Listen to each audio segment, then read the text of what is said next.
The first constraint that every wholesaler runs into is marketing. How can they consistently generate qualified, motivated sellers who need to sell their property? And then from there, once they figure that out, they're in a flow of closing deals, they can sell them, and they're making money. Now, the challenge is that they don't have any time. So the question is, how do we bring on the right people and start buying our time back? The answer is hiring an acquisition manager. The point of hiring an acquisition manager is so you can take somebody and put them into the role of closing contracts, talking to sellers. That way you, the investor, the owner, can focus on higher leverage tasks. In this case, it could be dispo, it could be managing a sales team, it could be data tracking, all of that stuff. So with that said, in this video, I'm going to reveal to you our exact 7-figure acquisition manager playbook, and we're going to cover about 6 main points. The first one is how we recruit acquisition managers and my philosophy and my thesis behind it. The second thing is my interview scorecard. So this is what I look for and I have our clients look for whenever they're interviewing, screening acquisition managers to make sure we're not wasting our time and our resources if we were to hire them on. The third thing is onboarding and ramping. You found somebody, they seem like a good fit. Now we have to make sure that they are set up for success. This is done within the onboarding and the ramping process. A lot of people do it wrong, which is why their acquisition managers churn so quickly.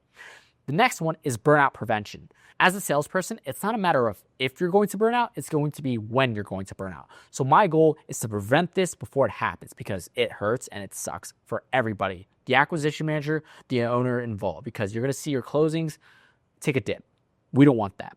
Next, we're going to be talking about the beginning, middle, and end of day processes. So we want to make sure that whenever we bring on an acquisition manager, there's a structure and a cadence of what they're going to be doing on a daily basis to make sure they are set up for success, not only for them personally, but our company as a whole.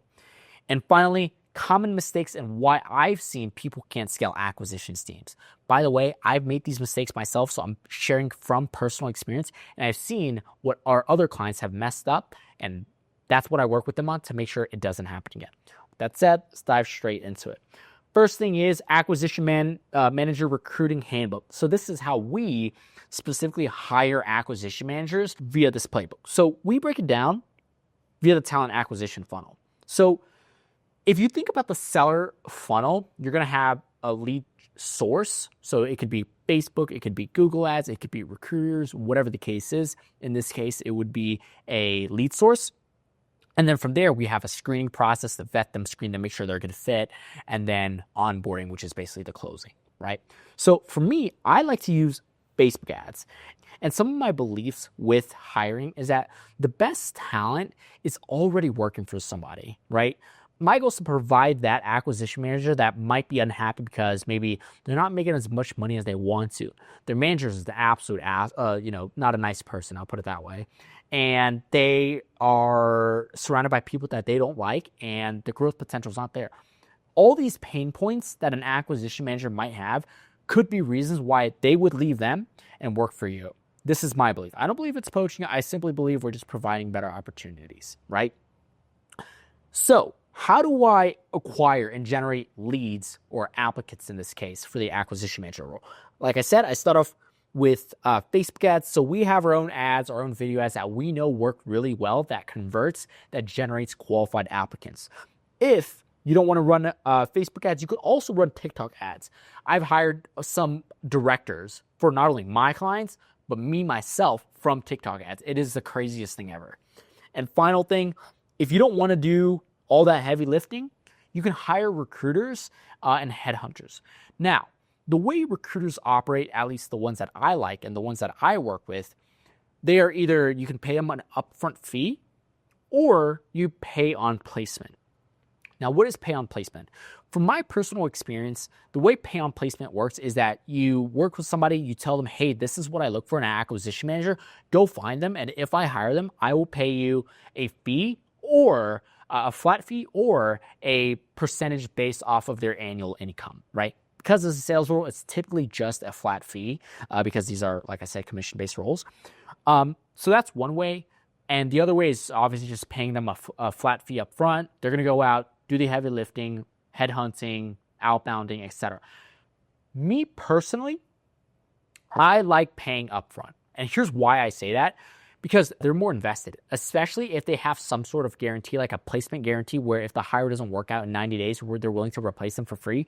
These are recruiters that I like, because every single time that I've worked with a pay on placement recruiter, the talent sucks.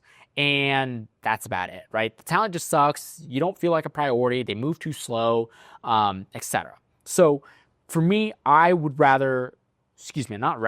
always pay up front for recruiters if I'm using them. But if I want to go out and hire them myself, I just run ads or make a Facebook post, right? Or an Instagram post. From there, once you have a lead source, you shoot them to a landing page, right? So your landing page, it's simple qualifying mechanism. We want to know what their experience is, how much they've closed, what their process is like, maybe like a DISC personality assessment to see what type of person they are, why they would want to leave their last job, just whatever qualifying questions that you would want, you can put it in there. For me, it's pretty just based off of experience and character. That's what I care about most, right? Because in my opinion, that's all that matters. So with that said, once you have applicants that come in, there's a few ways you can do it. You can either do group interviews or you can do one-on-one interviews. I've done both, and I'll tell you what it breaks down. So group interviews, I am not the biggest fan of, due to the fact that, number one, applicants don't like it, and you don't really get to know the applicants on a personal level as much, right? Because if there's like 20, 30, 50 other people, they don't want to share their personal issues going on in their life, whatever the case is.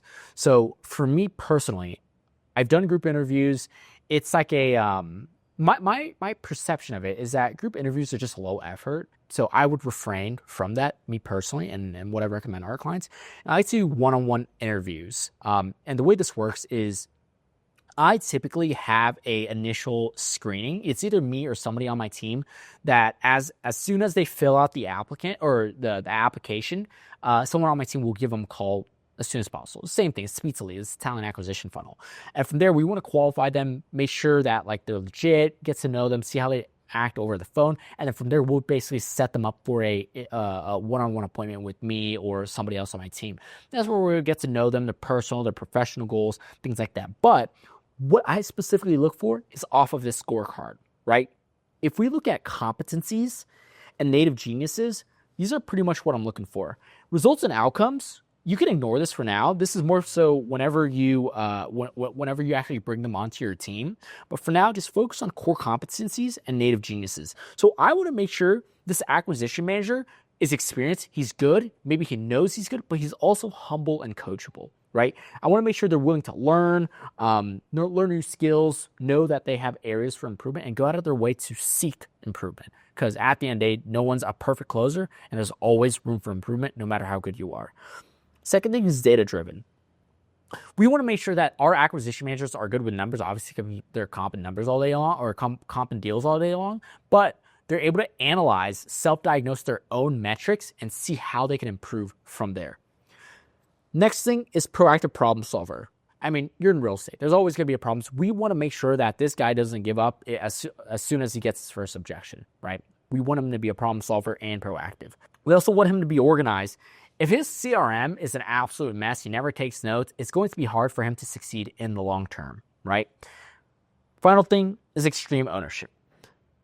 Salespeople are the equivalent of athletes, and if they don't take ownership for their response or for their outcomes, good or bad, for me personally, I would not have them long term. And if you start to get the sign about it, or a sign that they are not that type of person who is willing to take accountability, you'd either address it or cut them, because eventually it will cost more the longer you have them on.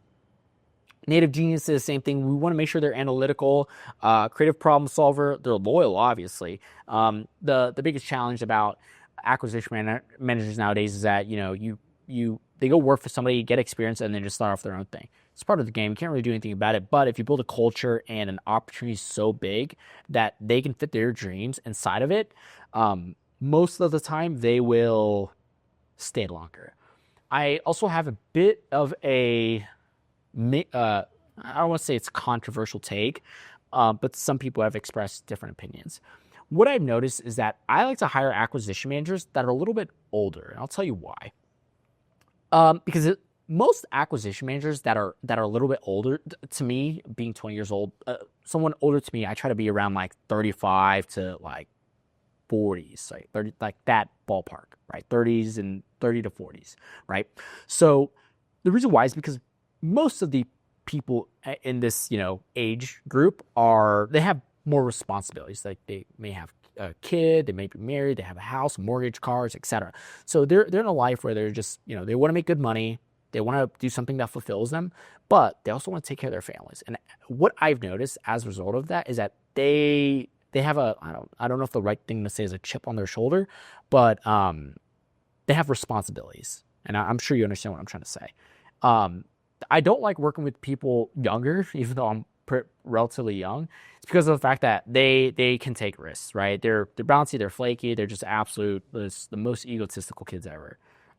Ask me how I know.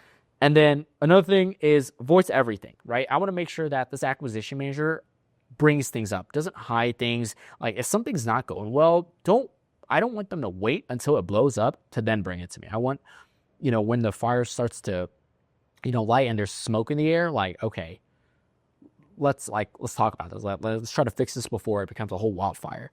Like I said, organized and detail oriented. That's what we want. We already talked about that. Another thing, leadership. For me personally, I always try to get, whenever I tell our clients at least, whenever they're hiring an acquisition manager, most of these acquisition managers, they don't want to be acquisition managers forever, from my experience, right? So because of that, we want to make sure that the ascension plan that you have, the growth plan that they have at your company, is eventually them transitioning into a leadership role. Now, don't just give somebody a leadership role because they've been with you for a year and they've closed a bunch of deals. Give it to them because you see that they have leadership capabilities, right? They know how to work with people. They know how to have hard conversations. They know how to train people. All the characteristics that make a great leader is a little bit different from what makes a great closer. So you have to be very careful, because a common misconception I see people make is that they take the top closer and then they make him a manager. Like, that is the dumbest thing ever, because it's like taking prime Tom Brady, taking him off the field and making him coach a team. He's a player, not a coach, right? So let the players play, and someone that's better at coaching, coach, right? So that's one thing that I look for. I want to make sure that this guy can actually lead not only himself, his family, and the team that he's working on, right? Because at the end of the day, that just boosts the culture of the entire team. Work ethic. It's a sales job, right? It's not a 9 to 5. And if you have salespeople that are working 9 to 5s, like, dude, it's going to be hard for you to scale. I promise you, right? Because at the end of the day, one of the things that I tell our clients is that, not when I say clients, I say clients, my client's acquisition manager. So like a client and they have an acquisition manager. I always have this talk with them where it's like, you're not competing against that owner. You're competing against their acquisition managers. And this guy might not work as hard as this guy. So don't be scared of the owner. Be worried about the acquisition manager. And as long as you just show up and put that extra effort compared to this guy, you will win the deal. And to me, that's the goal, right? It's a simple belief. It's a simple mindset shift that I've noticed that I talk to my team or my client's team about that has done wonders. Obviously, you have to be able to sell, right? One thing that I want to share, and some people also don't like, is that selling and script reading are two completely different things, right? If somebody calls themselves a closer and they use a script, they're not a closer, they're an actor, right? Closers close, obviously. They understand sellers, they understand psychology, tonality over the phone, and know how to communicate and influence the sellers to actually close, right? Reading a script is not a closer. You're a glorified script reader. Might as well be an English teacher or something. Anyways, you understand psychology, body language, and human behavior. The reason why I say this is that some of our clients, and maybe you watching this, you guys are not virtual nationwide wholesalers where you guys close deals over the phone and send deals via like DocuSign or PandaDoc. You guys might go out and sign the contract in person, right? Visit their house. In-person appointments is what we would call them, right? And the reason why I say body language and human behavior is important is because I want to make sure that this acquisition manager can actually examine the body language of the seller, right? They know how to present themselves, shake their hand, be respectful. Whenever you, for a perfect example is whenever you go into the seller's house, you always want to make sure they have the high ground, if you would, right? You want to get on one knee as if you're proposing to show them the seller. You don't want to be against them. You want to be to the side because you guys are partners, not on defense, etc. There's little things like that I notice have made a big difference. So it's not hard to train, but when someone gets it, they get it, right? Because they've done it before. They have their own flow as to how they do things. They have their own presentation style that they go with. So this is what I've noticed has worked really well. And this is like pretty high, but like all you need is one great person and they make you a lot of money. So the investment in time is 100% worth it. So like I said, my initial screening framework, this is some of the things that I look for and I ask on that initial phone call, whatever the case, however you want to do it. It could be a phone, it could be Zoom, whatever. Do what makes you happy, right? Discovery and interest. Most of the people that are coming in are inbound. Like I said, they either come from my network on social media or they come from an ad. So one of the first questions I asked was like, hey, what made you reach out? Like, what stood out to you, right? And they'll tell me like, oh, my job is, the guy I'm working for is an asshole. Like, there's no growth opportunity. The lead flow's ass, what other cases? Cool. Anything else? And they'll tell you, and you just write it out. Cool. These are his pain points as to how you can bring him onto your team, right? Previous experience. Hey, what have you done in the past? How have you scaled another company? Accomplishments and personal professional goals, right? So I want to know what their personal professional goals are, because at the end of the day, people don't have professional problems, they have personal problems that reflect into their business, right? I want to make sure there's alignment on core values. So unrivaled customer support. You answer them regardless of day, night, weekend, holidays, whatever. Character, right? I want to make sure that the acquisition manager is a good person. Otherwise, you could get in very big trouble, and I've seen it. It is nasty. Like I said, you want to make sure they're coachable. Leadership capabilities is there, right? They are a great person to work with. And again, if you spot any red flags, you might as well let them go because it will only blow up in your face, and it sucks. I've been through it. Another thing I like to do is get a walkthrough of their sales process, right? You just ask them, cool, how do you take a lead and convert them? Like, what's your process?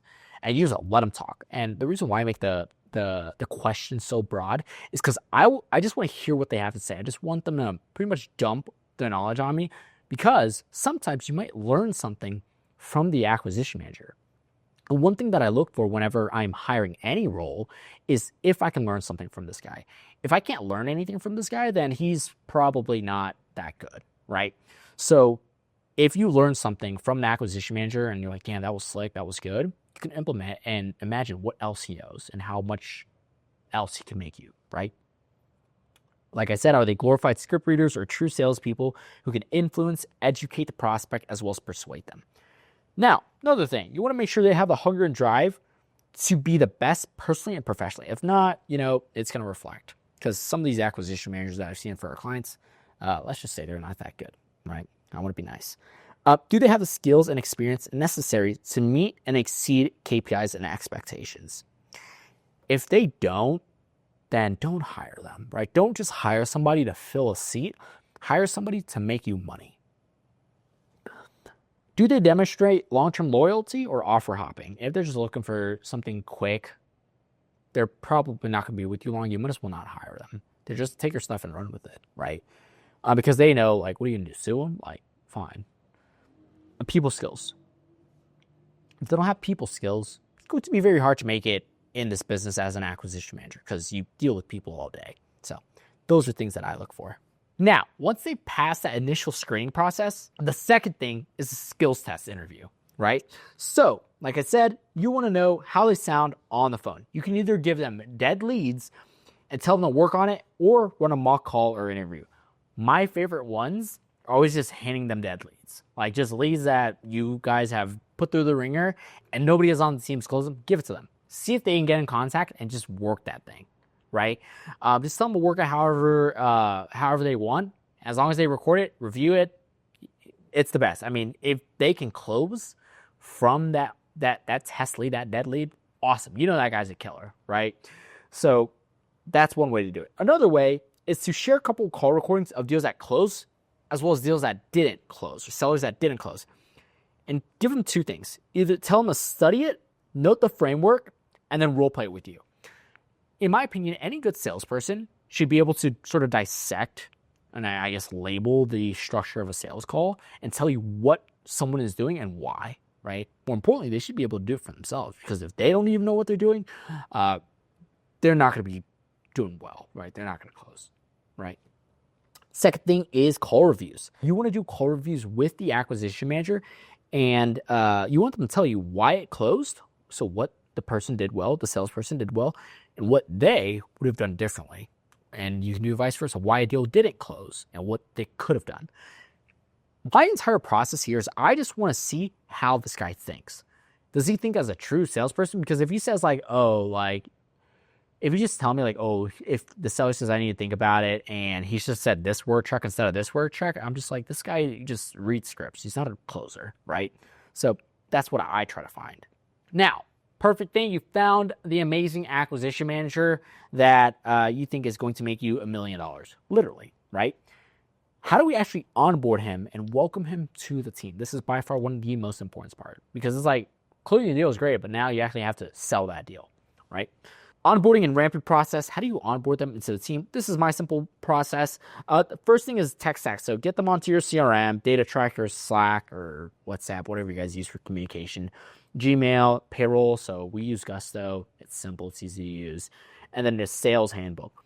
If you don't have a sales handbook, and here's the funny thing. If you bring on an amazing acquisition manager that has experience, that has worked for a big competitor of yours, comes onto your company, and you don't have a sales handbook, he will probably leave, or at least he won't stay with you very long, because it tells him you guys have no processes and you yourself have no idea what's going on. Not good.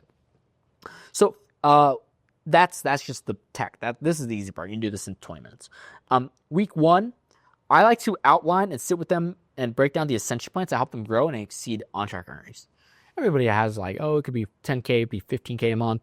Cool. How can we exceed that? How can you get to 20K a month? What do you plan on doing with that money? Just sell them the dream as to what they need to do to get to a point where they're making money, right?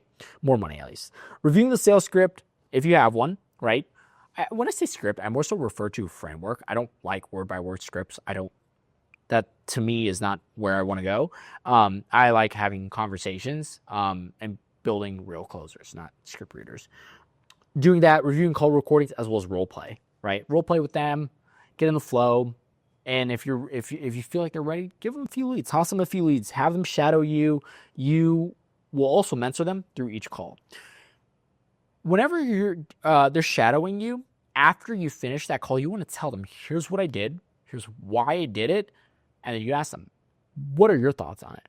What could I have done differently? What would you do differently, etc., right? Because you want to bounce back and forth. The faster the feedback loops, the quicker you guys can move. Week two, you flip the switch. In the sense where you switch seats. They do, you watch, and you tell them what they could do better, and then they will give you feedback on what works and what doesn't, right? You start from them shadowing you and you mentoring them to switching seats. Like I said, keep tight feedback loops, train a lot and consistently. Again, sales is a sport. You miss practice, you're going to fall behind. Next, let's talk about burnout. Every salesperson is going to run into it. I promise you. I've gone through it. My salespeople have gone through it. My client salespeople have gone through it. It absolutely sucks because the guy's on an absolute hot streak and all of a sudden he can't get out of bed. That's no good. This sucks for everyone. They aren't making money and they're losing confidence, right? Because sales is in my opinion, also a mental game. Because if they don't get enough positive reinforcements, their confidence will start to diminish. As a result, they will fall into a rut, right? And you're losing money, right? Because now you have to take your time away from doing high leverage tasks to get back on the footage. Like I said, all salespeople will eventually get into a dry streak and burn out. Here's what we do about it. We want to make sure good diet and healthy habits.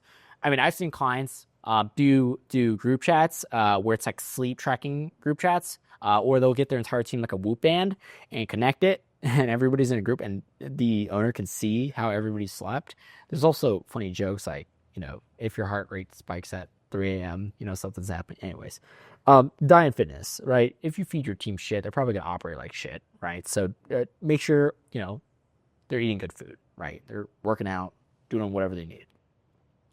Reset clear goals and priorities, right?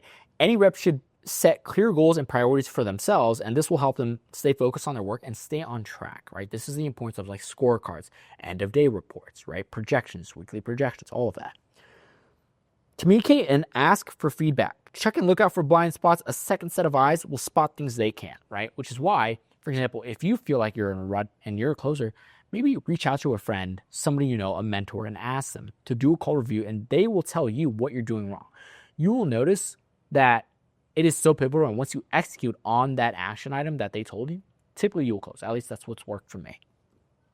Focus on wins, right? Focus on those small wins. So like, hey, you got this guy one step closer to closing, right? Because in sales, the win, the ultimate win is making sure a deal closes, getting that contract signed. That DocuSign notification is a hit of dopamine that is basically equivalent to a drug, right? So instead, you have to work up to that because there are many other inputs and actions that have to line up for deals to close. So we want to focus on stacking those wins, and eventually you'll get the deals closing. They'll be back in their flow. What this does is, again, their confidence is low because they're in a rut. Get them a quick win and get them back on track, get their self-esteem back up. Again, it's a mental game. Next, let's talk about the beginning, middle, and end of day process. Like I said, the entire point of this is to make sure that there is structure and they know what they need to do to set themselves up for success, right? So I'm not going to read all this. You could pause and read it if you want. But first thing, you could either have them scheduled appointments, assuming you have a lead manager, or look at their pipeline to maximize efficiency and open more space, right? Hype themselves up, do their, listen to music, whatever your ritual is, beat your chest, go on a run, whatever, right? See who you can move earlier in the day. I mean, it's about maximizing your booked slots. I'm speaking in the sense where it's like, lead manager set an appointment, right? If lead manager can move an appointment up, that's what we want. That way we have the last gaps, because meetings are like open loops, or appointments are like open loops. And if there's like a 3-hour break, they literally can't do anything. They're just sitting there. It's really hard to just like do something else when you know that there's another meeting later, which you have to prepare for, do the notes, do your due diligence, whatever. Morning sales huddles. My sales huddles have a few pillars: personal professional wins, announcements, pipeline reviews, call reviews. It's that simple. So personal professional win, popcorn and around, announcements if there are any company announcements, deal reviews. So what does the pipeline look like? How many deals are set to close? Who's on the hot list? Who's under negotiating? Who needs follow up with, etc. Final thing is call review. Analyze a deal. So analyze a call that closed or a call that didn't close, or an appointment that didn't close. And everybody gets feedback, what's working, what's not, and that's how we improve. It's training. You do it every day. Bring your call ready to review. Bring your call tracking sheets. We'll share wins. Confirm all appointments. So you can text, hey, seller, will you still be free to speak at 3 p.m. later today about the property here on Main Street? Just so I'd be prepared. Send something like that. Shoot them a text.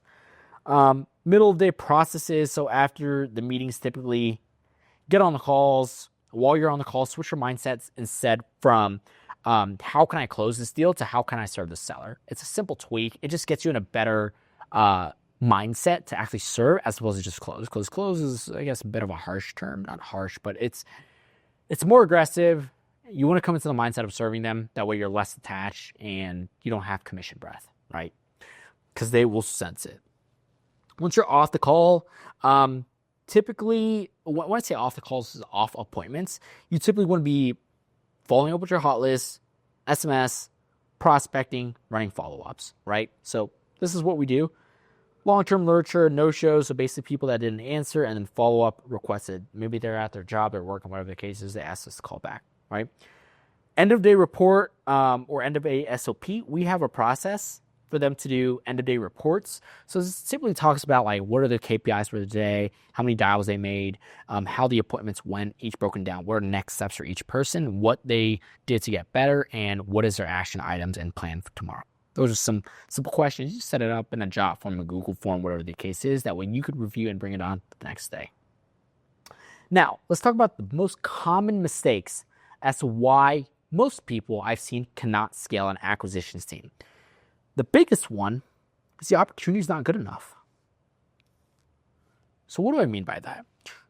The biggest thing that motivates acquisition managers and salespeople in general is money, right? It's if someone tells you like, oh, as an acquisition manager, the biggest thing that motivates me is serving a seller. In my personal opinion, from what I've seen, I call it bullshit.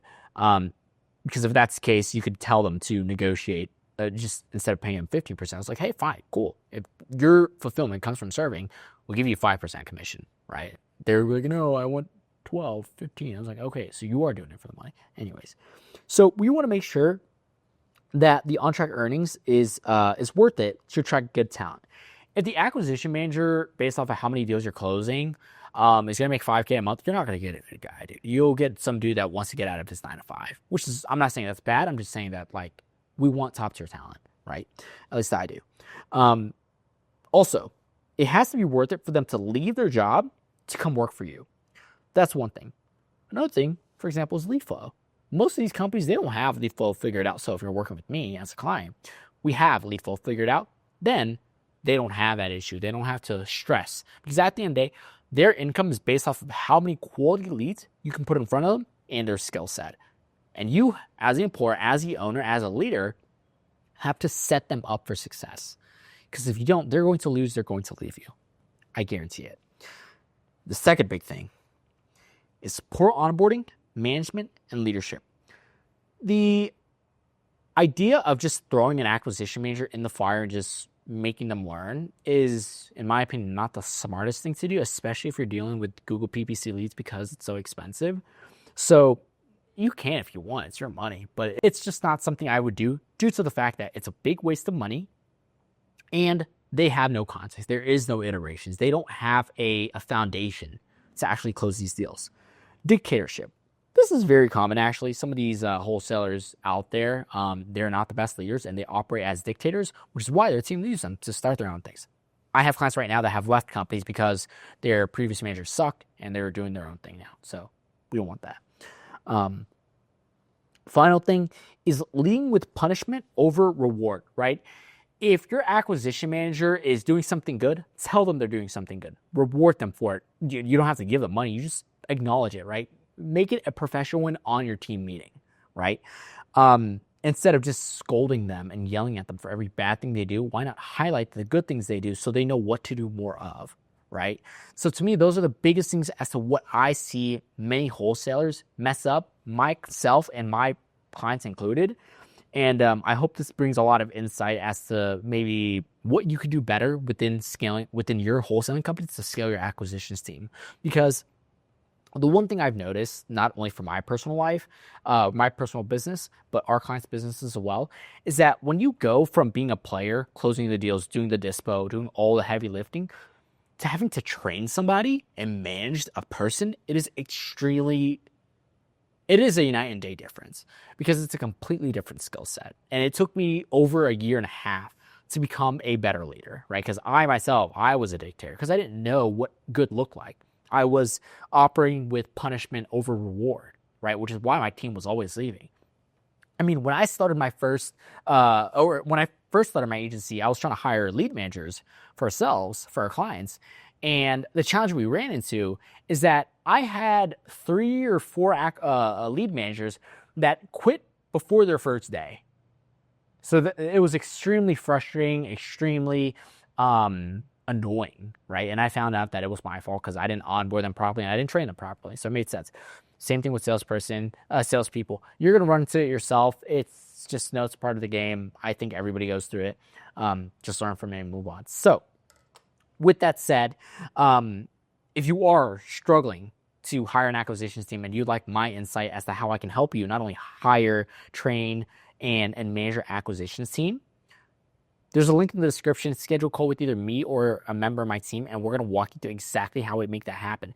And we will get your marketing to be consistent. That way your acquisition team doesn't leave you. So best of both worlds. With that said, my name is Ben, CEO and founder here at Bolt Deals, and I will see you in the next video. Bye-bye.